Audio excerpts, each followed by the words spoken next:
Imagínate caminar por un desierto durante 40 años, viendo milagros increíbles y señales divinas, pero sin poder llegar al lugar prometido. ¿Qué detuvo al pueblo de Israel? ¿Por qué Dios los sometió a pruebas tan duras?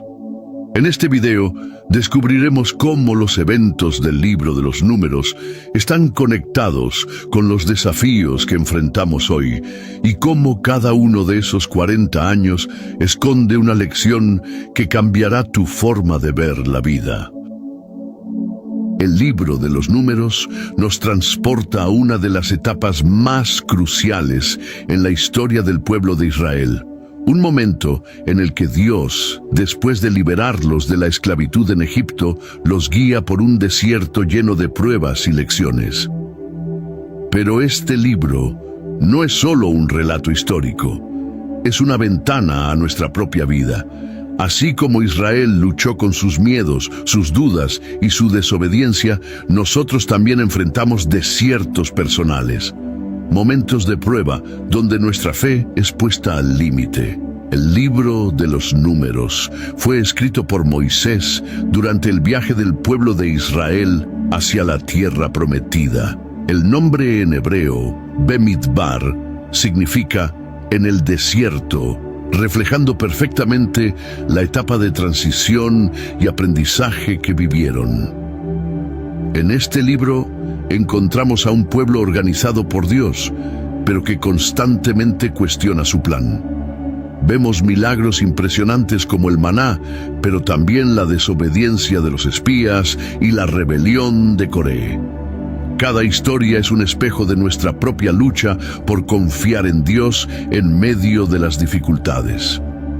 En este video, no solo exploraremos los eventos principales del libro de los Números, sino que también aprenderemos lecciones prácticas y espirituales para enfrentar los desiertos de nuestra vida. Al final, descubrirás cómo las promesas de Dios siguen siendo tan válidas hoy como lo fueron para el pueblo de Israel. Te invito a quedarte hasta el final para reflexionar sobre cómo esta historia puede transformar tu vida. El libro de los Números comienza con un mandato divino: organizar al pueblo de Israel para su jornada hacia la tierra prometida. Pero detrás de cada instrucción, de cada detalle, se esconde un propósito mayor. Dios estaba mostrando que cada persona tenía un lugar en su plan eterno.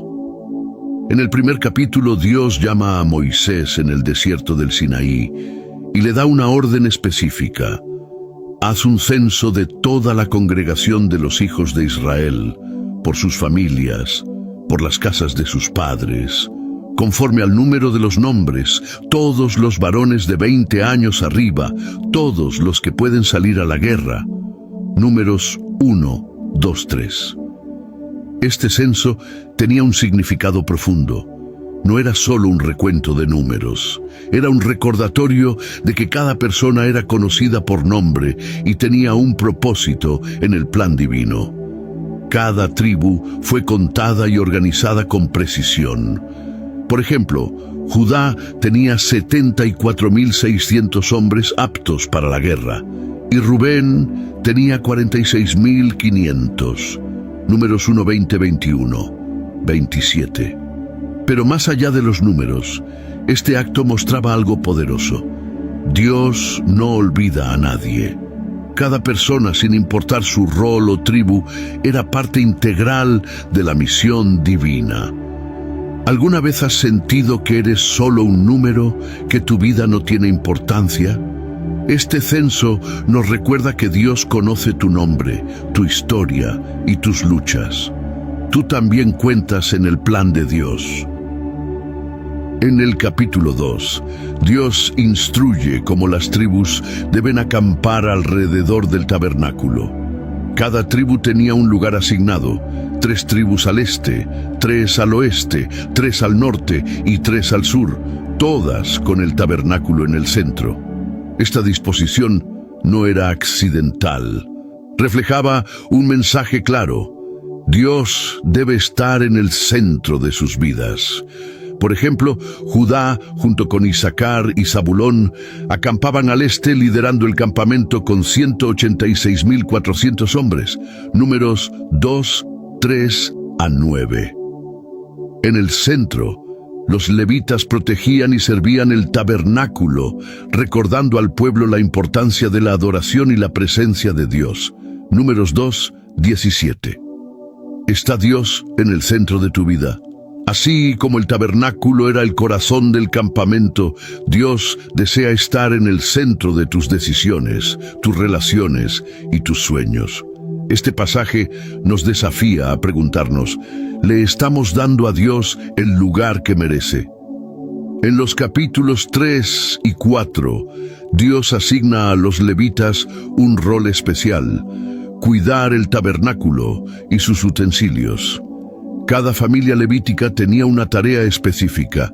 Los coatitas transportaban los objetos sagrados como el arca del pacto, los gersonitas se encargaban de las cortinas del tabernáculo y los meraritas cuidaban de las tablas y columnas, números 4:1 a 33. El servicio de los levitas era un recordatorio constante de que la adoración a Dios debía ser central. Sin su dedicación, el tabernáculo no podría ser erigido ni trasladado correctamente. Al igual que los levitas, todos tenemos un llamado único en el servicio a Dios. ¿Has identificado cuál es el propósito que Dios te ha dado en su plan? Este pasaje nos invita a buscar ese propósito con pasión y humildad. Antes de que el pueblo pudiera partir, Dios les dio instrucciones específicas para garantizar que su presencia los guiara. En el capítulo 7, los líderes de las tribus ofrecen sacrificios para consagrar el tabernáculo. Cada día, un líder ofrecía sus dones, mostrando unidad en la adoración. Número 7, 10 a 88. En el capítulo 9, Dios instituye la Pascua como un recordatorio de su liberación. Este acto no solo miraba al pasado, sino que también preparaba al pueblo para confiar en el futuro. Finalmente, Dios revela cómo guiaría al pueblo en el desierto, y al levantar la nube del tabernáculo, los hijos de Israel partían, y en el lugar donde la nube paraba, allí acampaban. De día una nube los guiaba, de noche una columna de fuego les daba luz. ¿Cuántas veces has sentido que no sabes hacia dónde ir? El pueblo de Israel tenía la seguridad de que Dios estaba con ellos, guiándolos en cada paso. Tal vez hoy no tengas una nube literal o una columna de fuego, pero su palabra y su espíritu siguen siendo tu guía. ¿Estás dispuesto a confiar en esa dirección? En los primeros 10 capítulos del libro de los Números, vemos a un Dios que organiza, guía y cuida de su pueblo. Cada persona contaba, cada tribu tenía un lugar, y cada paso estaba bajo la dirección divina.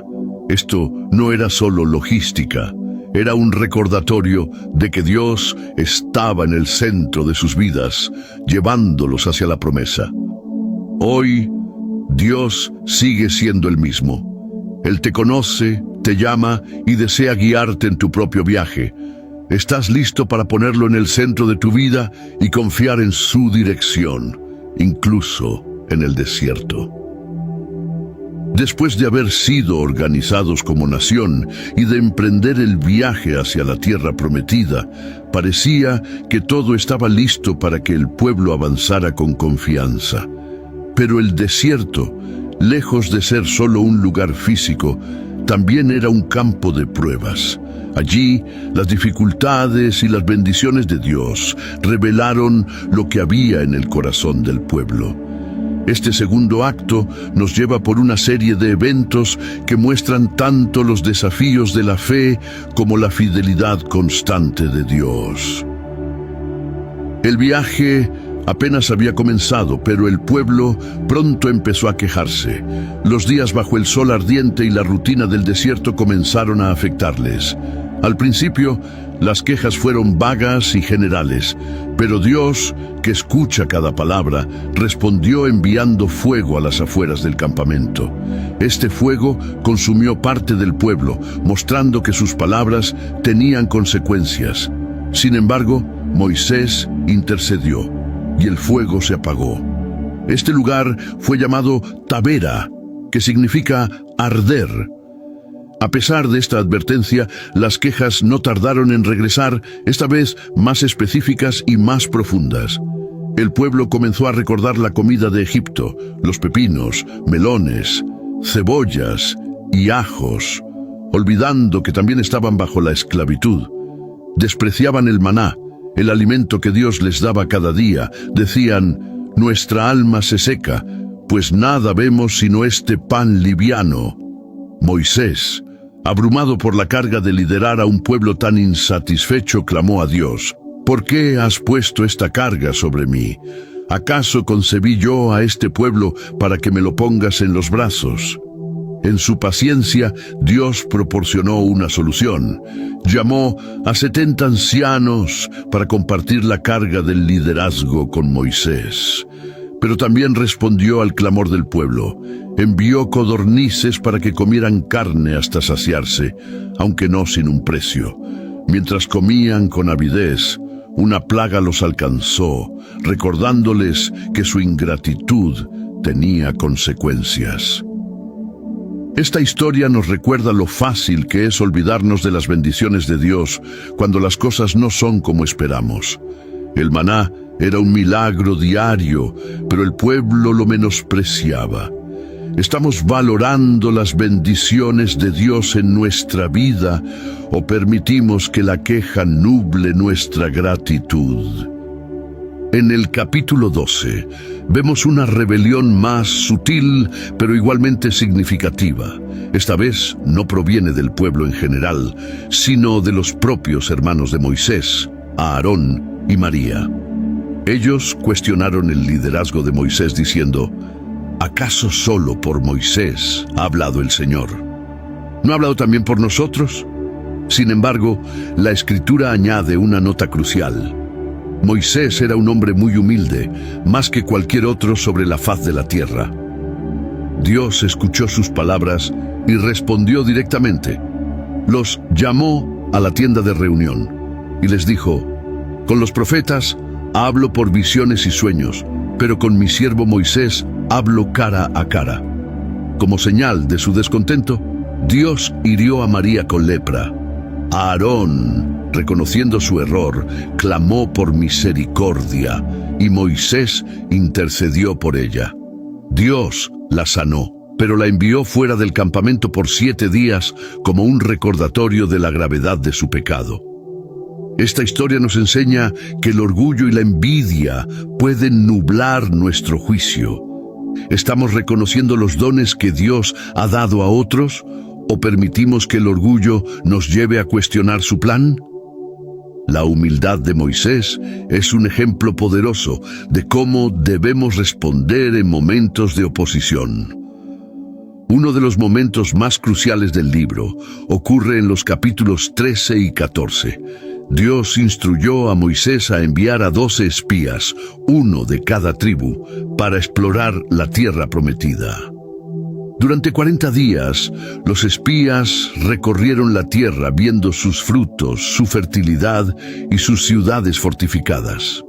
Cuando regresaron, trajeron un informe dividido. 10 de ellos hablaron de los gigantes y los peligros, sembrando miedo entre el pueblo, mientras que solo Josué y Caleb confiaron en la promesa de Dios. El pueblo, aterrorizado, se rebeló una vez más. Dijeron: ¿por qué nos trajo el Señor a esta tierra para morir a espada? Mejor sería volver a Egipto. Incluso hablaron de elegir un nuevo líder y regresar. Pero Josué y Caleb se levantaron diciendo: la tierra que recorrimos es buena. Si el Señor se agrada de nosotros, nos llevará a ella. Sin embargo, la multitud no los escuchó y quisieron apedrearlos. Dios intervino y decretó que esta generación no entraría en la tierra prometida. En lugar de ello, vagarían 40 años en el desierto, 1 año por cada día que los espías exploraron la tierra. Solo Josué y Caleb serían la excepción, pues confiaron en la promesa de Dios. Esta historia nos muestra el peligro del miedo y la falta de fe. ¿Cuántas veces hemos dejado que nuestros temores nos impidan avanzar hacia las promesas de Dios? Josué y Caleb nos recuerdan que la confianza en Dios es esencial, incluso cuando las circunstancias parecen imposibles. En el capítulo 16, la rebelión de Coré mostró lo destructivo que puede ser el orgullo. Junto con 250 hombres, Coré desafió la autoridad de Moisés y Aarón, diciendo que toda la congregación era santa y que ellos no tenían derecho a liderarlos. Pero Dios respondió con juicio. La tierra se abrió y se tragó a Coré, y un fuego consumió a los 250 hombres que ofrecían incienso. A pesar de esto, el pueblo continuó murmurando, provocando una plaga que solo se detuvo cuando Aarón intercedió. En el capítulo 17, Dios reafirmó la autoridad de Aarón mediante un milagro. Las varas de los líderes de cada tribu fueron colocadas en el tabernáculo y solo la vara de Aarón floreció, produciendo flores y almendras. Esto sirvió como un recordatorio visible de que Dios había elegido a Aarón y su descendencia para el sacerdocio. La rebelión de Coré nos advierte sobre el peligro del orgullo y la insubordinación. La vara de Aarón nos recuerda que Dios confirma su voluntad de maneras claras. Estamos dispuestos a aceptar su autoridad incluso cuando no entendemos su plan. A pesar de las advertencias y las lecciones dolorosas, el pueblo de Israel continuó cayendo en patrones de quejas y desobediencia. En medio de su impaciencia, hablaron contra Dios y contra Moisés, preguntando por qué fueron sacados de Egipto para morir en el desierto. Esta falta de fe y confianza llevó a Dios a responder de manera severa. Envió serpientes venenosas que mordieron al pueblo, causando la muerte de muchos. Al darse cuenta de su pecado, el pueblo se arrepintió y clamó por ayuda, pidiendo a Moisés que intercediera ante Dios para que quitara las serpientes de ellos. Dios respondió al llamamiento de su pueblo, instruyendo a Moisés que hiciera una serpiente de bronce y la colocara sobre un asta. Cualquiera que fuera mordido y mirara a la serpiente viviría. Esta serpiente de bronce no solo salvó vidas, sino que también se convirtió en un símbolo profético de redención, apuntando hacia el sacrificio de Cristo. Así como los israelitas debían mirar a la serpiente de bronce para ser sanados, nosotros debemos mirar a Cristo, quien fue levantado en la cruz para recibir salvación y sanidad. ¿A quién estás mirando cuando enfrentas tus propias serpientes en la vida? En Sittim, el pueblo de Israel enfrentó uno de sus mayores desafíos espirituales, la idolatría. Influenciados por las mujeres moabitas, se desviaron hacia la adoración de Baal de Peor, involucrándose en prácticas inmorales y desviándose de la verdadera adoración a Dios.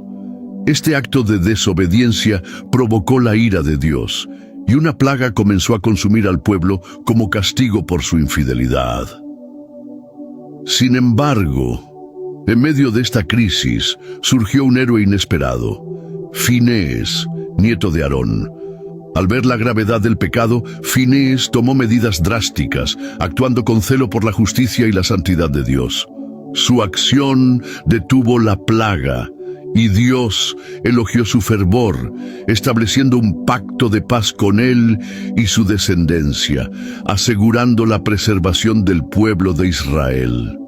La idolatría puede presentarse de muchas formas en nuestra vida diaria, desviándonos de nuestro enfoque en Dios.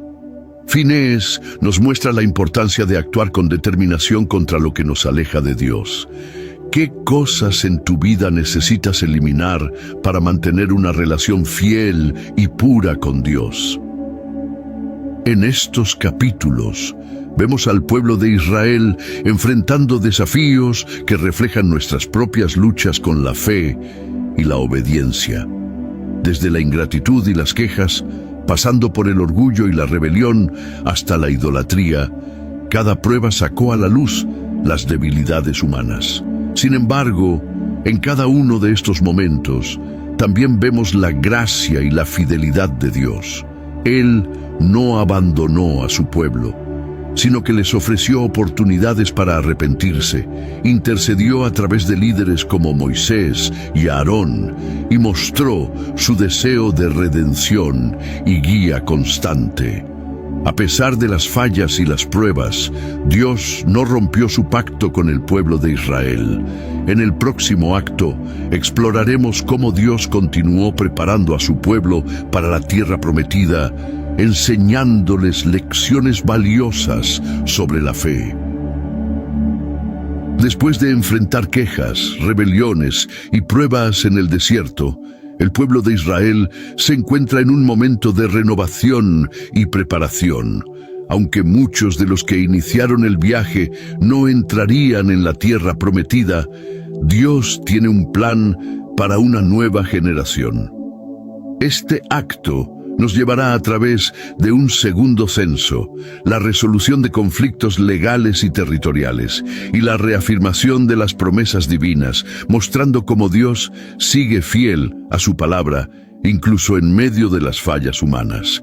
En el capítulo 26, Dios instruye a Moisés a realizar un segundo censo del pueblo de Israel. Este censo es crucial porque marca el comienzo de una nueva generación, una que ha nacido en el desierto y que está lista para entrar en la tierra prometida. Dios dice: «Contad a toda la congregación de los hijos de Israel, según sus familias, conforme al número de sus nombres». Números 26:2. Este recuento no es solo una cuestión administrativa, es una reafirmación de la promesa de Dios. A pesar de las fallas y la desobediencia de la generación anterior, Dios sigue cumpliendo sus promesas. Cada familia contada refleja la continuidad del plan divino y la esperanza renovada para el futuro. En el capítulo 27 se presenta una historia inspiradora de justicia y equidad. Zelofehad, un miembro de la tribu de Manasés, fallece sin hijos varones. Sus hijas, Miair, Noemí, Hogla, Milca y Tirsa, acuden a Moisés y a Aarón para reclamar su derecho a la herencia según la ley de las tierras prometidas. Zelofehad dice: «Nosotros somos 5 hermanos y no tenemos varones. He aquí que tú nos ordenas que huyamos de la tierra donde habitamos, para que habitemos en tierra de amor y que tomemos posesión de ella». Números 27, 1-2. Moisés lleva su caso ante Dios, quien responde afirmando que las hijas de Zelofehad tienen derecho a heredar, estableciendo así una ley importante sobre la herencia y la equidad para las mujeres. Además, Dios reafirma la importancia de la tribu de Leví, asegurando que siempre estarán al servicio del tabernáculo, reforzando su papel central en la adoración y el culto divino. Dios siempre busca la justicia y la equidad. ¿Cómo puedes aplicar estos principios de justicia y equidad en tu vida diaria? En los capítulos 28 y 29, Dios da instrucciones detalladas sobre las ofrendas diarias, semanales, mensuales y anuales que deben ofrecerse en el tabernáculo. Estas instrucciones no solo son rituales, sino una forma de mantener una relación constante con Dios, recordando su provisión y su presencia constante entre su pueblo. Dios establece un ciclo de adoración que incluye la Pascua, la fiesta de los panes sin levadura, el día de las trompetas, el día de la expiación y la fiesta de los tabernáculos. Cada una de estas festividades tiene un significado especial, recordando eventos históricos y reforzando la fe y la comunidad del pueblo. Las celebraciones y las ofrendas son una manera de mantener nuestra conexión con Dios. ¿Cómo puedes incorporar momentos de adoración y gratitud en tu vida diaria? En el capítulo 30, Dios establece leyes sobre los votos y los compromisos que deben hacer las personas. Estos votos son promesas solemnes que reflejan el compromiso personal con Dios. Las leyes aseguran que estos votos sean respetados y cumplidos, demostrando la seriedad con la que Dios espera que su pueblo cumpla sus promesas. Dios explica que si una mujer hace un voto bajo la autoridad de su padre o marido, este puede ser revocado si él decide hacerlo. Sin embargo, los votos hechos libremente son inquebrantables.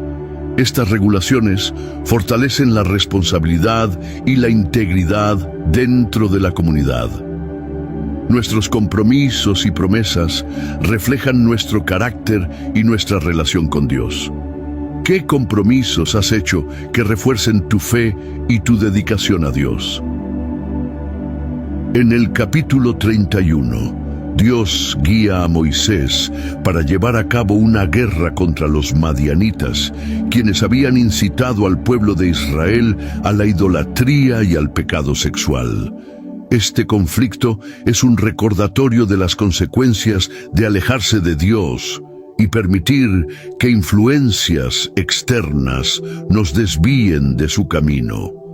Bajo la dirección de Dios, los israelitas derrotan a los madianitas, capturando prisioneros y recuperando bienes. Sin embargo, también se les ordena purificar y castigar los actos de idolatría, asegurando que el pueblo de Israel permanezca fiel a Dios. Este evento nos muestra la importancia de mantenerse fieles y alejados de las influencias que nos desvían de Dios. ¿Qué influencias externas estás permitiendo que afecten tu relación con Dios? En el capítulo 32, las tribus de Reuben y Gad, junto con la mitad de Manasés, solicitan permiso para asentarse en la tierra de Galaad, al este del río Jordán. Argumentan que la tierra es rica y adecuada para su ganado y no desean cruzar el río para entrar en la tierra prometida. Moisés, preocupado por la falta de compromiso con el plan de Dios, les advierte sobre las consecuencias de no participar plenamente en la conquista de la tierra. Sin embargo, las tribus prometen apoyar la conquista en el futuro, comprometiéndose a ayudar cuando sea necesario. Dios acepta su petición, permitiendo que se establezcan en Galaad, pero les recuerda que deben cumplir su parte del compromiso cuando llegue el momento. A veces queremos asegurarnos un lugar cómodo en lugar de avanzar hacia las promesas de Dios. ¿Estás dispuesto a comprometerte plenamente con el llamado de Dios, incluso si eso significa enfrentar desafíos? En el capítulo 33 se detalla el recorrido completo del pueblo de Israel, desde la salida de Egipto hasta la frontera de la tierra prometida. Este capítulo sirve como una guía histórica que muestra los lugares clave donde enfrentaron desafíos y recibieron bendiciones. Desde el cruce del Mar Rojo, pasando por el monte Sinaí, hasta las diversas estaciones en el desierto, cada lugar tiene su propia historia y lección. Este recorrido no solo es un registro histórico, sino también un recordatorio de la guía constante de Dios a lo largo del viaje. Cada parada fue una oportunidad para aprender, crecer y reafirmar su fe. El recorrido del desierto nos enseña que cada etapa de nuestra vida tiene un propósito. ¿Cómo puedes ver la mano de Dios guiándote en tu propio viaje? En los capítulos 34 a 36, Dios da instrucciones finales para la distribución de la tierra prometida entre las tribus de Israel. Este proceso no solo es logístico, sino también una reafirmación de la fidelidad de Dios y su compromiso con su pueblo. Dios define claramente las fronteras de la tierra, asegurando que cada tribu reciba una porción justa y adecuada. Por ejemplo, la tribu de Judá recibe una porción significativa debido a su liderazgo y fortaleza, mientras que otras tribus reciben territorios que reflejan su tamaño y necesidades. Además, se establecen ciudades de refugio para aquellos que cometen homicidio involuntario, asegurando justicia y misericordia dentro de la comunidad. En el capítulo 35, Dios detalla la creación de estas ciudades de refugio, proporcionando lugares seguros donde aquellos que han cometido homicidio accidental pueden buscar protección y justicia. Este acto de misericordia refleja la profundidad de la justicia divina que equilibra el castigo con la oportunidad de redención. Finalmente, en el capítulo 36 se abordan las leyes de herencia y matrimonio para evitar la dilución de las tribus. Se asegura que las tierras no se dispersen por matrimonios intertribales, manteniendo así la cohesión y la identidad tribal dentro de Israel. La tierra prometida es más que un lugar físico, es la manifestación de la fidelidad de Dios. Cada detalle en la distribución refleja su cuidado y su compromiso con su pueblo. ¿Cómo puedes ver la fidelidad de Dios reflejada en tu vida diaria y en las promesas que Él te ha hecho? Después de haber recorrido juntos las historias de organización, rebelión y preparación del pueblo de Israel en el desierto, es momento de reflexionar sobre cómo estos eventos antiguos resuenan en nuestras vidas hoy. Al igual que Israel enfrentó desiertos de incertidumbre, conflictos y desafíos, nosotros también atravesamos momentos difíciles que ponen a prueba nuestra fe y perseverancia. Estos desiertos modernos pueden presentarse de muchas formas: pérdidas personales, enfermedades, dificultades financieras o simplemente la sensación de estar estancados en algún aspecto de nuestra vida. En estos momentos, nuestra fe es desafiada y nuestras respuestas determinan cómo superamos estas pruebas. Considera cómo puedes aplicar estas lecciones en tu vida. Busca apoyo en tu comunidad de fe. Mantén una actitud de gratitud incluso en tiempos difíciles y confía en que Dios tiene un propósito para cada etapa de tu vida, incluyendo los desiertos que estás atravesando. Los desiertos son inevitables, pero la manera en que los enfrentamos define nuestra relación con Dios y nuestro crecimiento personal.